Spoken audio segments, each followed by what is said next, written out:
Nápoles, a terra da pizza e geralmente a primeira parada no roteiro de quem faz uma viagem pelo sul da Itália. Você está começando a pensar no seu roteiro agora e bateu dúvida sobre se vale ou não a pena fazer base em Nápoles? Quer saber o que tem para ver lá, quando é a melhor época para ir, como chegar e vários outros detalhes importantes na hora de planejar a sua viagem? Então vem comigo até o final do vídeo que ele tá cheio de dicas bem legais. Eu sou Marina Heimer, esse é o canal do Imaginando a Viagem e o papo de hoje é sobre Nápoles.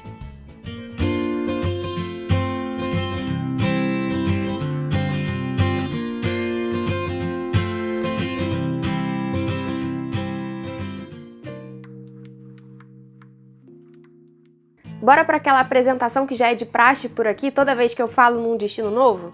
Então bora! Nápoles é uma cidade que fica no sul da Itália, mais precisamente na região da Campânia, mais ou menos 250 quilômetros de Roma. Ela é banhada pelo Golfo de Nápoles, ou Baía de Nápoles, que é uma enseada do Mar Tirreno, que por sua vez é parte do Mediterrâneo. Nápoles é a terceira cidade mais populosa da Itália, ela fica atrás só de Roma e de Milão, e é uma cidade muito antiga. A história de Nápoles vem desde séculos antes de Cristo. A lenda diz que antes de ser Nápoles, a cidade que existia ali teria sido fundada pela sereia mitológica Partenope, mas oficialmente o que os historiadores dizem é que ela foi fundada mesmo pelos cumanos lá no século 8 a.C. E o poder ali já passou de mão em mão. Ela já foi dominada pelos romanos, pelos bizantinos, já foi independente, depois fez parte do Reino da Sicília, do Reino de Nápoles, do Reino da Sardenha, até enfim chegar na unificação da Itália. Apresentações feitas, a gente passa para a parte de informações práticas e úteis de viagem. Quando ir, quantos dias ficar, como chegar, o que ver por lá. Mas antes, uma paradinha rápida para te lembrar de curtir o vídeo se você está gostando. E também, se você gosta de viajar e gosta de vídeos sobre viagens aqui no YouTube, já aproveita para se inscrever, ativar as notificações, porque toda segunda a gente tem vídeo novo por aqui, sempre com ideias de destinos, dicas de planejamento e muito mais. Então, voltando, afinal, como é que chega em Nápoles? Bom, existem algumas formas. Primeiro, Nápoles tem um aeroporto, então você pode chegar lá de avião. A gente, infelizmente, não tem voos diretos saindo do Brasil, mas tem várias companhias aéreas que fazem voo daqui para Nápoles, saindo de cidades como Rio de Janeiro e São Paulo, com só uma conexão. Tem KLM, Air France, AITA, Lufthansa, várias mesmo. E algumas delas você consegue até fazer stopover gratuito, ou seja, você consegue transformar essa conexão em uma estadia, descer nessa cidade de conexão, passar uns dias e só depois embarcar para o seu segundo voo sem pagar nada mais por isso. Uma outra possibilidade é pegar um voo para Roma e de lá partir para Nápoles com um outro meio de transporte. Dá para fazer de carro, que foi como a gente fez, de ônibus ou de trem. De trem dá mais ou menos 1h20, de carro 2 horas e de ônibus 3 horas. Geralmente esse é o desenho de viagem mais usual. As pessoas geralmente têm um roteiro mais longo, que começa em Roma e depois vai passando por outras cidades italianas e Nápoles acaba aparecendo aí nessa programação. E aqui vale um capítulo à parte para falar de viagens de carro para Nápoles. Marina, vale a pena ir para lá de carro? Olha, na minha opinião, se você está fazendo uma road trip maior, se você vai para outros lugares e o carro é importante para o desenho do seu roteiro, aí vale a pena. Foi o que aconteceu com a gente. Nápoles foi só a segunda parada de uma viagem maior que a gente fez. A gente começou em Roma, foi para Nápoles, depois a gente ainda foi para Costa Amalfitana, depois a gente continuou descendo até a Puglia, Alberobello, as cidadezinhas litorâneas ali da pontinha da Puglia mesmo. Depois a gente foi subindo de volta, ficamos uns dias em Matera e terminamos de novo em Roma. Aliás, já tem vídeo aqui no canal sobre algumas dessas cidades, os links vão ficar na descrição aqui embaixo se você quiser ver mais detalhes. Mas enfim, tudo isso para dizer que no nosso caso, no nosso desenho de viagem, o carro era imprescindível, era fundamental. Se esse também é o seu caso, eu sugiro que você faça como a gente fez. Procura um hotel com estacionamento, chega em Nápoles, estaciona o carro e só pega de novo quando você for sair da cidade. A gente só usou carro em Nápoles quando a gente foi até Pompeia. Para andar na cidade, ali no centro e tal, não rola. A gente ficou num hotel maravilhoso, numa região que era mais afastada do centro, daqui a pouco eu vou falar mais sobre isso. E quando a gente saiu para explorar o centro, a gente preferiu usar o táxi e deixar o carro no hotel. O trânsito não é fácil, os motoristas eles não são amigáveis, as ruas são muito estreitas, a gente viu situações inimagináveis, de confusão mesmo na rua, um xingando o outro, as pessoas se tacam nos cruzamentos, é assim uma loucura. E eu acho que eu posso dizer assim com tranquilidade que a gente já rodou bem de carro na Itália, na verdade a gente já fez bastante viagem de carro em vários países, mas na Itália a gente já fez duas bem grandes, uma começando no norte e indo até Roma e outra saindo de Roma e indo até o sul. Então acho que dá pra dizer que a gente já rodou bastante por lá e Nápoles, assim, na nossa opinião, é de longe o lugar com trânsito mais caótico, mais desesperado que a gente já viu, assim, é coisa de teste pra cardíaco. Então, se você vai de carro, procura um hotel com garagem, tenta se programar para só usar esse carro em extrema necessidade mesmo. E outra dica importantíssima aqui, seguro. Na hora de alugar, não deixe de fazer o seguro e, mais importante, pesquisa direitinho com qual locadora você vai contratar esse aluguel. Tem muitas locadoras na Itália que tem uma cláusula em contrato que exclui o seguro na Campania, que é justamente a região onde fica Nápoles. Na prática, isso significa que mesmo que você tenha contratado ali um seguro total para o seu carro alugado, ele não vale em Nápoles. Então, pesquisa tudo antes de reservar, lê direitinho para ter certeza de que você está contratando uma locadora que não vai te deixar na mão. Agora, se você não vai fazer uma viagem mais longa, se você não sente necessidade do carro para esse roteiro que você está pensando em fazer, se você vai só para Nápoles e Pompeia, por exemplo, aí talvez valha bem mais a pena ir de trem ou de ônibus mesmo. Marina, e quantos dias eu tenho que separar para essa parte da viagem? Dá para ficar hospedado em Roma e conhecer Nápoles fazendo só bate e volta? Como é que é isso? Bom, vamos lá, por partes. Primeiro, sim, dá para conhecer Nápoles só fazendo bate-volta. Agora, vale a pena? Aí já são outros 500. Eu, particularmente, acho que é um trajeto que leva muito tempo e uma cidade, uma região, na verdade, que tem muita coisa legal, muita coisa interessante para ver e que você não vai conseguir ver bem numa tarde só, que é o tempo que vai ali te sobrar do dia quando você tirar parte ali para fazer esse deslocamento. Então, assim, só tem essa possibilidade? O roteiro tá muito apertado, não tem dia sobrando e o sonho da sua vida é conhecer Nápoles? Beleza, eu super apoio. Inclusive, eu vou deixar na descrição do vídeo aqui embaixo sugestões de passeios que saem de Roma e passam o dia em Nápoles. Geralmente eles incluem também uma visita a Pompeia, ou seja, acaba ficando ainda mais corrido, mas eu realmente entendo que para muita gente que tem muita vontade de conhecer, essas vezes é a única opção viável, é a única opção possível, então se esse for o seu caso, se joga. Eu realmente recomendo que você contrate um passeio assim, se você for fazer bate e volta, claro, porque fazer de carro fica bem cansativo, além da estrada ainda tem todo aquele processo de pegar e devolver o carro, você vai precisar se virar com o carro no centro de Nápoles, enfim, toda aquela complicação. Você também pode fazer de trem, mas o passeio fechado tem a vantagem de ter ali um guia que vai te contando mais sobre os lugares que você está passando. Nápoles tem muita história, se você for passar por Pompeia, então, assim, esse é realmente um plus que vale a pena, além de toda aquela praticidade, do conforto de já ter um ônibus ali te esperando para fazer todos esses deslocamentos, você não vai precisar se preocupar com essa questão logística. Então eu acho que acaba sendo bastante vantajoso mesmo. Mas assim, existindo a possibilidade de separar um tempinho a mais desse roteiro, dessa agenda para fazer base em Nápoles, eu acho que vale muito mais a pena. Você vai aproveitar muito mais. A gente passou 2 noites em Nápoles e foi o suficiente para passar um dia em Pompeia e um dia em Nápoles mesmo, conhecendo ali o centro histórico, a catedral, Galeria Umberto e tal. Eu já vou te falar sobre todos esses lugares. Mas hoje, assim, eu digo tranquilamente que a gente poderia ter passado mais 2 noites lá, porque aí eu teria aproveitado para ir também em Herculano, talvez eu tivesse subido o Vesúvio e com certeza eu teria ido no Museu Arqueológico.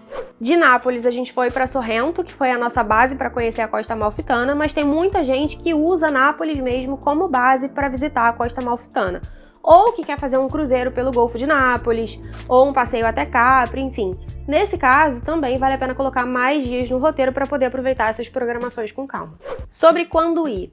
Bom, Nápoles tem clima mediterrâneo, o que significa basicamente que o inverno é mais chuvoso enquanto o verão é mais seco, sendo de maio a agosto os meses com menos chuva e novembro a janeiro os meses com mais chuva. A gente foi em março e o tempo estava ótimo, com dias de sol, mas aquele vento geladinho, assim, o suficiente para precisar de um casaco mais leve, mas sem passar frio, que para mim é o clima ideal. Se você está em dúvida sobre quando viajar, como eu sempre digo, isso vai depender basicamente da viagem que você quer fazer. Tem gente que gosta de visitar essa parte da Itália quando o clima está um pouco mais quente, para poder aproveitar mais as praias do Mediterrâneo, então acaba indo mesmo nos meses de verão. Mas essa época ela também é uma época de hotéis mais caros, de cidades mais cheias. A gente não tinha esse objetivo, a gente só queria conhecer as cidades mesmo, então fugir desses meses mais quentes foi uma excelente alternativa para acabar fugindo também desse tumulto, dos preços mais altos. Mas ainda assim, como a gente queria visitar a Costa Amalfitana nessa mesma viagem, e por lá muita coisa fecha durante os meses de inverno, a gente optou por viajar no finalzinho de março, quando o inverno estava indo embora e a vida volta a acontecer aos poucos nessas cidades menores de veraneio. Se a sua ideia é só ir para Nápoles e Pompeia, essa não precisa ser uma preocupação para você. Dá para visitar basicamente a qualquer época do ano. Só sem esquecer que novembro, dezembro e janeiro você tem uma chance maior de pegar ali alguma chuva na sua viagem. Mas se você quer aproveitar a oportunidade para ir também na Costa Amalfitana ou em Capri, aí o ideal é agendar a viagem entre o final de março e o comecinho de novembro para conseguir aproveitar melhor esses outros destinos. E se você nem estava considerando conhecer a Costa Amalfitana e agora ficou aí com a pulga atrás da orelha para colocar mais esse destino no seu roteiro, uma dica legal é assistir ao vídeo que a gente já tem aqui no canal, onde eu falo mais sobre a Costa Amalfitana com todos os detalhes sobre como chegar, o que ver por lá e imagens super maravilhosas para acabar com todas as suas dúvidas sobre se vale ou não a pena conhecer. Eu vou deixar o link na descrição aqui embaixo. E para quem decidiu que vai fazer base em Nápoles e quer saber qual é a melhor localização para hospedagem, vamos lá. A escolha mais óbvia, principalmente para quem está sem carro, é ficar perto do centro. Se eu tivesse que escolher um lugar para ficar por ali, para me hospedar por ali, da minha experiência, de tudo o que eu vi, eu acho que eu preferiria um hotel mais perto da Galeria Umberto, ali perto das ruas mais movimentadas, mais comerciais, porque tem aquele burburinho interessante, tem tudo por perto e é uma região que eu particularmente achei mais agradável.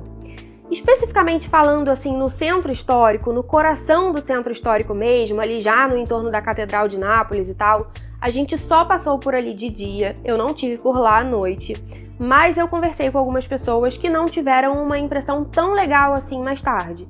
De não achar tão seguro, tão aconchegante. E como as ruas são assim muito estreitas, eu não sei, eu confesso que eu fiquei assim, eu me senti meio sufocada, sabe, por ali. Foi legal pra passear, pra conhecer, mas eu acho que eu realmente não me sentiria bem me hospedando ali naquela região. No nosso caso, a gente acabou escolhendo ficar no Vomero, que é um bairro um pouquinho mais afastado. Fica numa parte mais alta, assim, da cidade, e eu resolvi ficar lá por dois motivos. Primeiro, por causa do hotel mesmo. A gente ficou num hotel super legal, super tradicional na cidade, e pra gente ele serviu como uma luva. Tinha estacionamento pro carro, tinha café da manhã, era maravilhoso, num restaurante no terraço, assim, com uma mega vista linda da cidade. Os quartos super confortáveis também, com varandinha com vista pro Golfo de Nápoles, pro Vesúvio. Enfim, bem legal mesmo. Eu tenho um vídeo aqui no canal com imagens do hotel, tenho post no blog contando mais sobre essa experiência de hospedagem também, e eu vou deixar esses links na descrição aqui do vídeo, junto com o link para reservas, onde você consegue ver mais detalhes e também o preço das diárias na época da sua viagem. Mas assim, eu já adianto que eu recomendo muito e foi uma excelente experiência que a gente teve por lá. Além disso, a outra razão pela qual eu quis muito conhecer Nápoles e quis muito também ficar no Vomero foi a tetralogia napolitana da Elena Ferrante. Os livros A Amiga Genial, A História do Novo Sobrenome, História de Quem Foge e Quem Fica e História da Menina Perdida. Para quem não conhece, a Elena Ferrante, ela é uma escritora. Ninguém sabe exatamente quem ela é, porque ela usa um pseudônimo e ela nunca apareceu. E essa série, ela retrata a vida de duas amigas com Nápoles como cenário. Eu estava no meio dessa leitura quando a gente fechou essa viagem, então eu vi mesmo ali uma oportunidade de ver de perto tudo aquilo que eu estava lendo nos livros. E ela fala muito sobre esses apartamentos no Vomero, especificamente na Corso Vittorio Emanuele. E quando a gente achou esse hotel maravilhoso, exatamente nessa mesma rua, eu bati o martelo. Eu falei, pronto, tá decidido, não quero nem ver mais. Então já fica também como dica, se você gosta de literatura, se você tá indo para Nápoles e você ainda não leu os livros da Elena Ferrante, eu realmente recomendo muito que você vá atrás de ler, porque dá um gostinho diferente, faz essa viagem ficar ainda mais especial. Eu vou deixar os links para esses livros na descrição do vídeo aqui embaixo. E se você não é muito fã de livros, mas você gosta de série, você também pode assistir a adaptação chamada A Amiga Genial, que tá na HBO e até agora já tem 3 temporadas. Voltando ao assunto do hotel e onde ficar, eu também vou deixar na descrição aqui embaixo do vídeo, além do link pro hotel que a gente ficou, alguns outros links de hotéis que podem ser escolhas legais, que têm boas avaliações de hóspedes anteriores e que ficam bem localizados, tanto no centro quanto no Vomero, que foi um lugar que eu adorei ficar. Então, se você está começando a procurar hospedagem agora, eu acho que essa seleção pode encurtar um pouco a sua pesquisa e deixar mais fácil o seu planejamento de viagem. E por último, o que ver e fazer em Nápoles. Para começar, a gente precisa falar do centro histórico. Ele é classificado como um patrimônio mundial pela Unesco e com 17 km², dizem que ele é o maior centro histórico da Itália e também um dos maiores do mundo. É uma região que é cheia de ruelas, com várias lojinhas de souvenir, muita gente na rua, museus, templos religiosos muito importantes para a cidade, como a Catedral de Nápoles, que também é conhecida como Duomo de Nápoles ou Catedral de Santa Maria Assunta. Outro templo religioso que é nada menos que grandioso, absolutamente imponente em Nápoles, é a Basílica de São Francisco de Paula, linda, que fica na Praça do Plebiscito, bem na frente do Palácio Real de Nápoles. O palácio hoje é aberto à visitação, quem entra consegue ver os aposentos reais ainda preservados. A gente não entrou, só viu por fora mesmo, e também é muito legal porque ele é todo adornado com estátuas de vários reis que já governaram Nápoles ao longo dos séculos. Ainda bem ali pertinho da Praça do Plebiscito fica a Galeria Umberto I, que é uma galeria comercial que foi inaugurada no final do século XIX e dedicada ao rei Humberto. Ela é linda, é daqueles lugares que a gente suspira quando entra, e quem já esteve em Milão com certeza vai associar com a famosíssima Galeria Vittorio Emanuele, porque elas são mesmo super parecidas.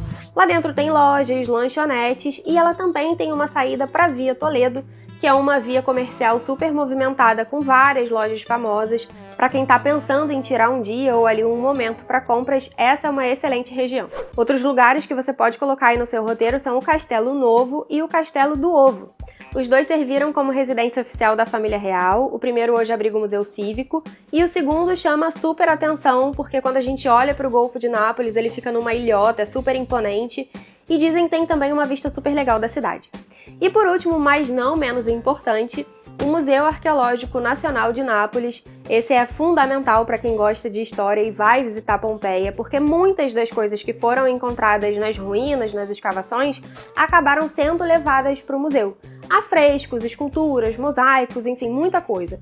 Inclusive fica lá o famoso gabinete secreto, onde ficam guardados os objetos obscenos que foram encontrados em Pompeia e passaram um tempão escondidos do público. Hoje esse gabinete está aberto à visitação, parece que tem só 20 anos desde que liberaram de vez para que o público pudesse ver esses itens, e isso, é claro, acabou gerando todo um burburinho, toda uma curiosidade, enfim, esse é um ponto de bastante interesse por lá. Além disso, como eu já falei, Nápoles também é uma excelente base para quem quer conhecer outros pontos turísticos super badalados da região, como o vulcão Vesúvio, as cidades de Pompeia e Herculano, a ilha de Capri e também a Costa Amalfitana. Então, realmente, o que não falta é coisa para preencher o seu roteiro por lá. E é isso, eu vou ficando por aqui. Espero que você tenha gostado desse papo sobre Nápoles. Se você ficou com alguma dúvida, se tem alguma questão do seu roteiro que você queira ajuda, manda nos comentários que eu tô sempre de olho. Na semana que vem eu tô de volta, então um beijo e até a próxima!